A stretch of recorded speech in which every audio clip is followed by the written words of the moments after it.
Hello दोस्तों, स्वागत है आपका हमारे यूट्यूब चैनल पुस्तक ऑनलाइन में। दोस्तों, इस वीडियो में हम विज्ञान टॉपिक से संबंधित 30 अति महत्वपूर्ण प्रश्नों को पढ़ेंगे जो आने वाले एग्ज़ाम की दृष्टि से काफ़ी महत्वपूर्ण हैं। दोस्तों, हर एग्ज़ाम में 1 या 2 क्वेश्चन विज्ञान टॉपिक से अवश्य ही पूछे जाते हैं। इस वीडियो के सभी क्वेश्चन अत्यंत महत्वपूर्ण और सेलेक्टेड हैं, इसलिए वीडियो को अंत तक ज़रूर देखें। अगर दोस्तों आप हमारे यूट्यूब चैनल पर नए हैं तो प्लीज़ इसे सब्सक्राइब कर दें तथा इसके साइड में जो बेल आइकन का बटन है उसे भी ऑन कर दें, जिससे आप हमारे लेटेस्ट वीडियो समय पर प्राप्त कर सकें। तो दोस्तों शुरू करते हैं आज का वीडियो। क्वेश्चन नंबर 1, निम्नलिखित में से कौन सी गैस फूलों का रंग उड़ा देती है? तो इसका सही आंसर ऑप्शन सी क्लोरीन हो जाएगा। यानी कि दोस्तों क्लोरीन गैस जो होती है वो फूलों का रंग उड़ा देती है। क्लोरीन गैस का जो रंग होता है वो हल्का पीला होता है। और दोस्तों क्लोरीन गैस जो होती है वो विषैली गैस होती है जिसमें दम घोंटने वाली गंध आती है। और दोस्तों क्लोरीन का उपयोग विरंजक चूर्ण बनाने में किया जाता है और विरंजक चूर्ण की सहायता से सूती कपड़ों से उनका रंग उड़ा दिया जाता है। और दोस्तों विरंजक चूर्ण का जो फॉर्मूला होता है वो CaOCl2 होता है। इसके अलावा क्लोरीन का उपयोग पेयजल को शुद्ध करने में भी किया जाता है। नेक्स्ट है क्वेश्चन नंबर 2, निम्नलिखित में से कौन सी धातु कमरे के तापमान पर द्रव अवस्था में रहती है? तो इसका सही आंसर ऑप्शन ए पारा हो जाएगा। यानी कि दोस्तों पारा धातु जो होती है वो कमरे के तापमान पर द्रव अवस्था में रहती है। इसके अलावा एकमात्र अधातु जो कमरे के तापमान पर द्रव अवस्था में रहती है वो ब्रोमीन होती है। इससे आप ये भी याद रखेंगे। और दोस्तों पारे को मरकरी भी कहा जाता है। नेक्स्ट है क्वेश्चन नंबर 3, किसी पदार्थ की मात्रा की मौलिक इकाई क्या होती है? तो इसका सही आंसर ऑप्शन डी मोल हो जाएगा। यानी कि दोस्तों पदार्थ की जो मात्रा होती है उसे मोल में मापा जाता है। किसी तत्व के 1 मोल में उपस्थित परमाणुओं की संख्या 6.02 × 10⁻23 होती है। इस संख्या को अवोगाद्रो संख्या भी कहा जाता है। इसका मतलब दोस्तों किसी तत्व के 1 मोल में उपस्थित परमाणुओं की संख्या अवोगाद्रो संख्या के बराबर होती है। क्यूरी जो होती है वो रेडियोधर्मिता की इकाई होती है। टेस्ला चुंबकीय क्षेत्र की तीव्रता की इकाई होती है। और वेबर जो होती है वो चुंबकीय फ्लक्स की इकाई होती है। इससे आप ये भी याद रखेंगे। नेक्स्ट है क्वेश्चन नंबर 4, निम्न में से किसका उपयोग वेल्डिंग करने में होता है? तो इसका सही आंसर ऑप्शन बी एसिटिलीन हो जाएगा। यानी कि दोस्तों एसिटिलीन का उपयोग वेल्डिंग करने में होता है। एसिटिलीन का उपयोग प्रकाश उत्पन्न करने में भी होता है। और दोस्तों मैथेन गैस जो होती है वो गोबर के सड़ने से बनती है। फॉर्मेलिन जो होती है दोस्तों वो फॉर्मेल्डिहाइड का 40% तनु विलयन होता है और इसका उपयोग उत्तम प्रिजर्वेटिव के रूप में किया जाता है। यानी कि उत्तम परिरक्षक के रूप में किया जाता है। और ब्रोमीन दोस्तों एकमात्र अधातु होती है जो कि कमरे के तापमान पर द्रव अवस्था में उपस्थित होती है। और दोस्तों Hg यानी कि पारा जो होती है वो धातु होती है जो कमरे के तापमान पर द्रव अवस्था में पाई जाती है। नेक्स्ट है क्वेश्चन नंबर 5, वायुमंडल की किस परत में ओजोन गैस उपस्थित होती है? तो इसका सही आंसर ऑप्शन सी समताप मंडल यानी कि स्ट्रेटोस्फीयर हो जाएगा। यानी कि दोस्तों ओजोन गैस जो होती है वो स्ट्रेटोस्फीयर में उपस्थित होती है। और ओजोन गैस जो होती है वो सूर्य की परावैंगनी किरणों से जीवधारियों की रक्षा करती है। नेक्स्ट है क्वेश्चन नंबर 6, टमाटर में कौन सा अम्ल उपस्थित होता है? तो इसका सही आंसर ऑप्शन डी ऑक्जेलिक अम्ल हो जाएगा। यानी कि दोस्तों टमाटर में ऑक्जेलिक अम्ल उपस्थित होता है। और इमली में दोस्तों टार्टरिक अम्ल उपस्थित होता है। साइट्रिक अम्ल जो होता है वो नींबू में उपस्थित होता है यानी कि खट्टे फलों में उपस्थित होता है। और दोस्तों एसिटिक अम्ल जो होता है वो फलों के रसों में उपस्थित होता है। और एसिटिक अम्ल जो होता है वो दोस्तों सिरका में भी उपस्थित होता है। नेक्स्ट है क्वेश्चन नंबर 7, निम्न में से प्राथमिक रंग कौन से हैं? तो इसका सही आंसर ऑप्शन डी लाल हरा नीला यानी कि रेड ब्लू ग्रीन हो जाएगा। दोस्तों इसको समझने के लिए एक चित्र समझ लेते हैं। इसमें रेड ब्लू और ग्रीन जो है वो प्राथमिक रंग हैं। और दोस्तों प्राथमिक रंगों को मिलने से जो रंग बनते हैं उन्हें द्वितीयक रंग कहा जाता है। यानी कि रेड और ब्लू के मिलने से मैजेंटा बनता है, ब्लू और ग्रीन के मिलने से सियान रंग बनता है और रेड और ग्रीन के मिलने से येलो रंग बनता है। यानी कि दोस्तों मैजेंटा सियान और येलो रंग जो होते हैं वो द्वितीयक रंग होते हैं। इसके अलावा दोस्तों जो 2 रंग आपस में मिलकर सफ़ेद रंग बनाते हैं तो उन्हें पूरक रंग कहा जाता है। जैसे रेड और सियान रंग जो होते हैं वो वाइट रंग बनाते हैं आपस में मिलकर, तो रेड और सियान जो होते हैं वो एक दूसरे के कॉम्प्लीमेंट्री यानी कि पूरक रंग होते हैं। और ब्लू और येलो जो होते हैं वो आपस में मिलकर वाइट रंग का निर्माण करते हैं, इसलिए येलो और ब्लू रंग जो होते हैं वो एक दूसरे के पूरक रंग होते हैं। और दोस्तों ग्रीन और मैजेंटा जो होते हैं वो आपस में जब मिलते हैं तो सफ़ेद रंग बनता है। इसका मतलब ग्रीन और मैजेंटा आपस में पूरक रंग होते हैं। नेक्स्ट है क्वेश्चन नंबर 8, ध्वनि के एक माध्यम से दूसरे माध्यम में जाने पर क्या अपरिवर्तित रहता है, यानी कि किस में चेंज नहीं आता है। तो इसका सही आंसर ऑप्शन बी, आवृत्ति यानी कि फ्रीक्वेंसी हो जाएगा। यानी कि दोस्तों ध्वनि तरंग की जो आवृत्ति होती है वो माध्यम पर निर्भर नहीं करती है। किसी भी माध्यम में ध्वनि की आवृत्ति कांस्टेंट रहती है। नेक्स्ट है क्वेश्चन नंबर 9, निम्न में से किस प्रकार की तरंगों में प्रकाश की ध्रुवण की घटना नहीं होती है। तो इसका सही आंसर ऑप्शन बी, अनुदैर्ध्य तरंग हो जाएगा। यानी कि दोस्तों अनुदैर्ध्य तरंग जो होती हैं उनमें ध्रुवण की घटना नहीं होती है, और अनुप्रस्थ तरंग जो होती हैं उनमें ध्रुवण की घटना पाई जाती है।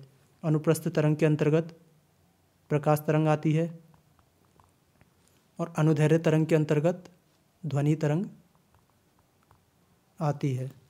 तो इससे आप ये भी याद रखेंगे। नेक्स्ट है क्वेश्चन नंबर 10, दांत और अस्थियां किसके बने होते हैं। तो इसका सही answer option C, tricalcium phosphate हो जाएगा। यानी कि दोस्तों दांत और हड्डियां जो होती हैं वो ट्राई कैल्शियम फॉस्फेट की बनी होती हैं। और दोस्तों किडनी में जो पथरी होती है वो कैल्शियम ऑक्जेलेट का रूप होती है। फ्लोराइड जो होता है वो दांतों को नुकसान पहुंचाता है, और सोडियम कार्बोनेट जो होता है उसे धावन सोडा भी कहा जाता है। इसका जो फॉर्मूला होता है वो Na2CO3 10H2O होता है। नेक्स्ट है क्वेश्चन नंबर 11, निम्नलिखित में से कौन सी ग्रंथि बुढ़ापे में लुप्त हो जाती है। तो इसका सही आंसर ऑप्शन ए, थाइमस ग्रंथि हो जाएगा। दोस्तों थाइमस ग्रंथि जो होती है वो ओल्ड एज में जाके लुप्त हो जाती है, और थाइमस ग्रंथि जो होती है वो हृदय के सामने स्थित होती है। पैराथायरॉयड ग्रंथि जो होती है दोस्तों वो थायरॉयड ग्रंथि के जस्ट पीछे उपस्थित होती है, यानी कि गर्दन में स्थित होती है। पिट्यूटरी ग्लैंड जो होती है वो मस्तिष्क में उपस्थित होती है, और इसे मास्टर ग्रंथि भी कहा जाता है। और दोस्तों पीनियल ग्लैंड जो होती है वो भी मस्तिष्क में उपस्थित होती है। नेक्स्ट है क्वेश्चन नंबर 12, मानव शरीर में उपस्थित रुधिर वाहिनियाँ जो शरीर के विभिन्न अंगों से रुधिर को हृदय की ओर ले जाती हैं क्या कहलाती हैं। तो इसका सही आंसर ऑप्शन ए, शिराएँ हो जाएगा। दोस्तों मानव शरीर में 2 प्रकार की रुधिर वाहिनियाँ पाई जाती हैं।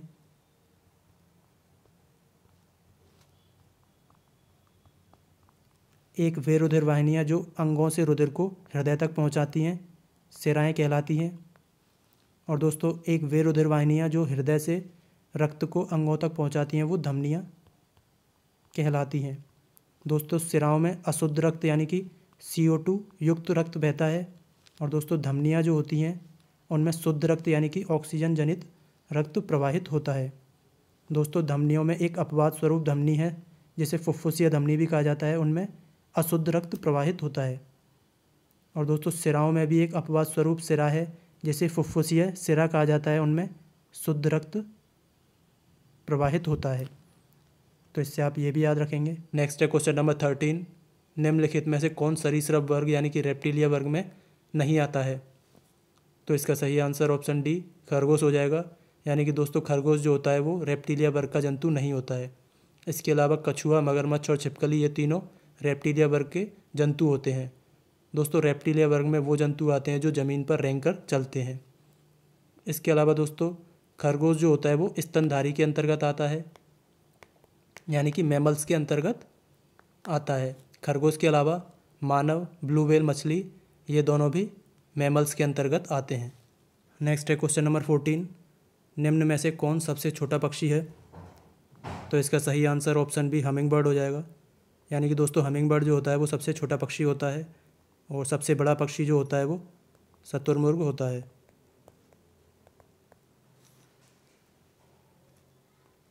नेक्स्ट है क्वेश्चन नंबर 15, सर्पों का अध्ययन क्या कहलाता है। तो इसका सही आंसर ऑप्शन डी, ऑफियोलॉजी हो जाएगा। यानी कि दोस्तों सर्पों का अध्ययन ऑफियोलॉजी के अंतर्गत किया जाता है। मैमेलोलॉजी में स्तनधारियों का अध्ययन किया जाता है। पैलेंटोलॉजी में जीवाश्मों का अध्ययन किया जाता है। और दोस्तों ऑर्निथोलॉजी में पक्षियों का अध्ययन किया जाता है। नेक्स्ट है क्वेश्चन नंबर 16, निम्नलिखित में से नीला तोता किसे कहते हैं। तो इसका सही answer option A, copper sulphate हो जाएगा। कॉपर सल्फेट को दोस्तों नीला तोता कहा जाता है। फेरस सल्फेट को हरा थोथा कहा जाता है। कैल्शियम सल्फेट को जिप्सम कहा जाता है, जिसका फॉर्मूला CaSO4 ट्वाइस H2O होता है। और सोडियम थायोसल्फेट को हाइपोबिलियन कहा जाता है। नेक्स्ट है क्वेश्चन नंबर 17। ऑक्सीजन की उपस्थिति में कोयले के पूर्ण ज्वलन से कौन सी गैस निकलती है? तो इसका सही answer option A carbon dioxide gas हो जाएगा। यानी कि दोस्तों ऑक्सीजन की उपस्थिति में कोयले के पूर्ण ज्वलन से कार्बन डाइऑक्साइड गैस निकलती है। और दोस्तों ऑक्सीजन की उपस्थिति में ही कोयले के अपूर्ण ज्वलन से कार्बन मोनोऑक्साइड गैस निकलती है और इसका केमिकल फार्मूला CO होता है। नेक्स्ट है क्वेश्चन नंबर 18। खाना बनाते समय सर्वाधिक मात्रा में नष्ट होते हैं। तो इसका सही आंसर ऑप्शन डी विटामिन्स हो जाएगा।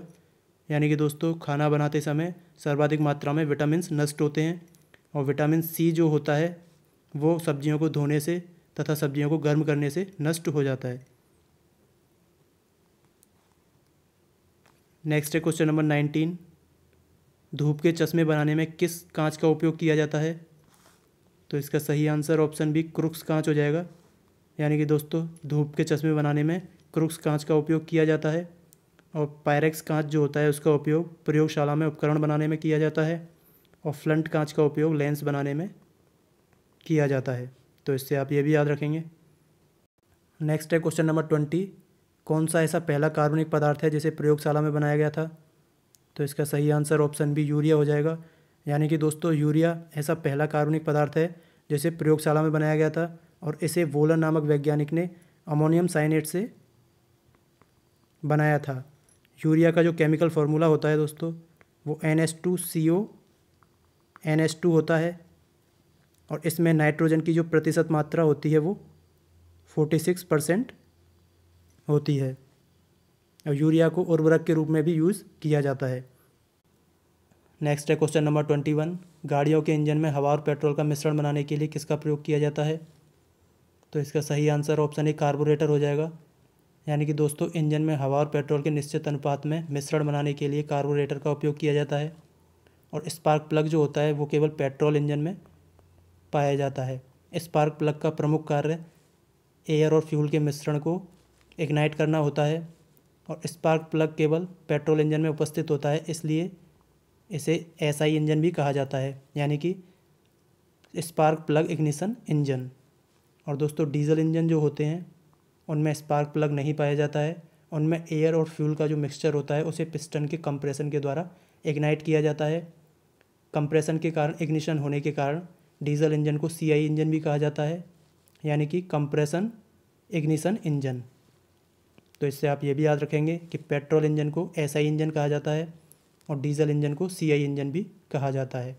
और पेट्रोल इंजन में स्पार्क प्लग उपस्थित होता है और डीजल इंजन में स्पार्क प्लग उपस्थित नहीं होता है। नेक्स्ट है क्वेश्चन नंबर 22। प्रकाश तंतु यानी कि ऑप्टिकल फाइबर किस सिद्धांत पर कार्य करता है? तो इसका सही आंसर ऑप्शन बी पूर्ण आंतरिक परावर्तन हो जाएगा। यानी कि दोस्तों ऑप्टिकल फाइबर जो होता है वो टोटल इंटरनल रिफ्लेक्शन के सिद्धांत पर कार्य करता है और ऑप्टिकल फाइबर का उपयोग एंडोस्कोपी में किया जाता है, यानी कि मानव शरीर के आंतरिक अंगों को देखने में किया जाता है। और दोस्तों प्रकाश संकेतों को दूरस्थ स्थानों पर भेजने के लिए भी ऑप्टिकल फाइबर का उपयोग किया जाता है। नेक्स्ट है क्वेश्चन नंबर 23। प्रकाश का वेग सर्वाधिक किस में होता है? तो इसका सही आंसर ऑप्शन सी वायु हो जाएगा। यानी कि दोस्तों प्रकाश का जो सर्वाधिक वेग होता है वो वायु में होता है। इसका मान 3 × 10⁸ मीटर प्रति सेकंड होता है और जो प्रकाश तरंग होती है वो अनुप्रस्थ तरंग का उदाहरण होता है। नेक्स्ट है क्वेश्चन नंबर 24। कारों की हेडलाइट में कौन से दर्पण का प्रयोग किया जाता है? तो इसका सही आंसर ऑप्शन बी अवतल दर्पण हो जाएगा। यानी कि दोस्तों कारों की हेडलाइट में अवतल दर्पण का प्रयोग किया जाता है और कारों के जो साइड मिरर होते हैं जिनमें पीछे की वस्तु देखी जाती है वहाँ पे उत्तल दर्पण का उपयोग किया जाता है। और दोस्तों आँख कान नाक के डॉक्टर अवतल दर्पण का उपयोग करते हैं। नेक्स्ट है क्वेश्चन नंबर 25। सूर्य से प्रकाश को पृथ्वी तक पहुँचने में कितना समय लगता है? तो इसका सही आंसर ऑप्शन है 8 मिनट 20 सेकंड हो जाएगा। यानी कि दोस्तों सूर्य से प्रकाश को पृथ्वी तक पहुंचने में 8 मिनट 20 सेकंड का समय लगता है और दोस्तों चंद्रमा से प्रकाश को पृथ्वी तक पहुंचने में 1.3 सेकंड का वक्त लगता है। नेक्स्ट है क्वेश्चन नंबर 26, शनिवार निम्न में से किसका अयस्क है? तो इसका सही आंसर ऑप्शन डी मरकरी हो जाएगा। यानी कि दोस्तों शनिवार जो होता है वो मरकरी का अयस्क होता है और मरकरी को पारा भी कहा जाता है। इसका जो संकेत होता है वो Hg होता है। आयरन का जो अयस्क होता है वो हेमेटाइट होता है और मैग्नीशियम का जो अयस्क होता है वो कार्नेलाइट होता है और सिल्वर का जो अयस्क होता है वो अर्जेंटाइट होता है। तो इससे आप ये भी याद रखेंगे।